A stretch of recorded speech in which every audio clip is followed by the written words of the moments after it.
Okay, so this chart here is showing how much glucose and triglycerides contribute to the amount of energy that we need during exercise. So on the bottom here, we have the exercise time in hours. So most of us probably exercise up to an hour.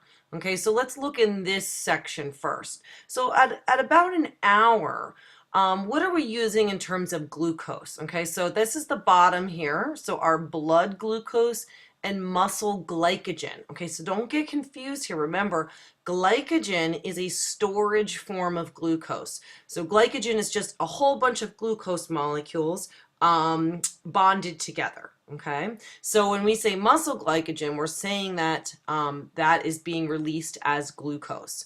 So in terms of glucose, we're using I would say probably 3 or 4 times the amount of muscle glucose as opposed to blood glucose. And then compared to our fatty acids up here, these are pretty much the same, a little bit more from our fat stores. So here we've got muscle triglycerides versus adipose triglycerides. So remember we said if you exercise a lot, your body's going to store fat in your muscles because it knows that you're going to need that soon, as opposed to storing it in your adipose cells. So if you exercise a lot, then you're going to be able to use those muscle triglycerides at about the same rate, a little bit less than what you've got for storage in your adipose cells. Remember, adipose cells are like your fat cells. Now, if you continue to exercise after an hour, so maybe you're training for a half marathon or something like that, you're going to go out and run 2, 3 hours. Let's see what happens. You start to deplete your muscle glycogen, okay? So you're not going to get that readily available form of glucose right from your muscles to your muscles.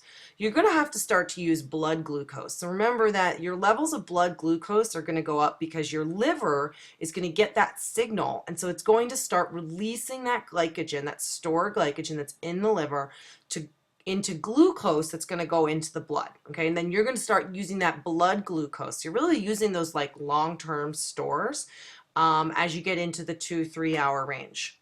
You've also at that point started to use up those readily accessible triglycerides that are in your muscles, right? So they're not going to be able to use that energy. It's released right to your muscles. But again, we're starting to use that up. And so what we're going to start using most, actually, if you look at this, in the 2, 3 hour range, is you're going to start using those triglycerides that you have stored in your adipose or in your fat cells when you get into that time. So really, we need to have that storage of fat for any type of long-term exercise.